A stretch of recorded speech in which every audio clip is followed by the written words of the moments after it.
नमस्कार मित्रांनो. टॅपिंग अर्थात इमोशनल फ्रीडम टेक्निक ही असं एक महत्वाचं शस्त्र आहे की ते अनेक अंगांनी आपल्या दैनंदिन प्रोग्रेससाठी आपल्याला समाधानानं जगण्यासाठी त्याचा वापर करता येतोय.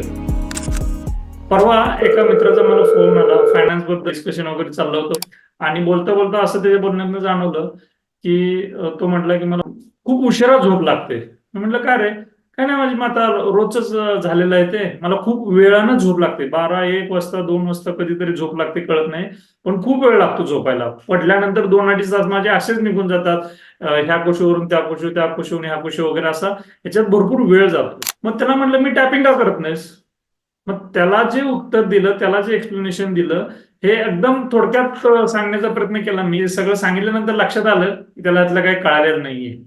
मित्रांनो, टॅपिंग हे असं एक गोष्ट आहे की ते जर व्यवस्थित समजून घेतलं, करताना सिंपल प्रोसिजरच आहे, पण जर समजून व्यवस्थित घेतलं तरच त्याचा इफेक्टिव्ह परिणाम आपल्याला जाणवतो, अनुभवायला येतो.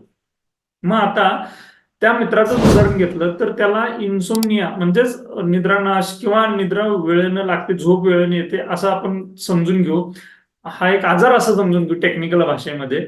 तर त्याच्या मुळाशी ज्यावेळेस आपण टॅपिंगचा विषय घेऊन जातो ना, तर माझ्या कन्सल्टेशनच्या अनुभवाच्या माध्यमातून मला ना साधारण एक 10 मुद्दे इथं समजून सांगणे अत्यंत गरजेचं वाटतं आणि तेच आता मी ह्या व्हिडिओच्या टॉपिकमध्ये कन्सिडर करतोय.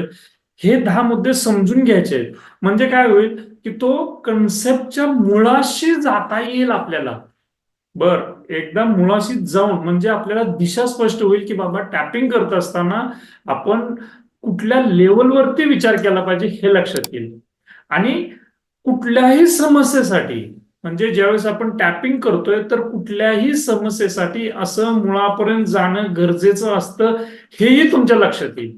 म्हणून मुळापर्यंत जाण्यासाठी मी एक 10 मुद्दे काढलेले आहेत. ते 10 मुद्दे आपण एका माइंड मॅपच्या माध्यमातून आपण समजून घेऊया.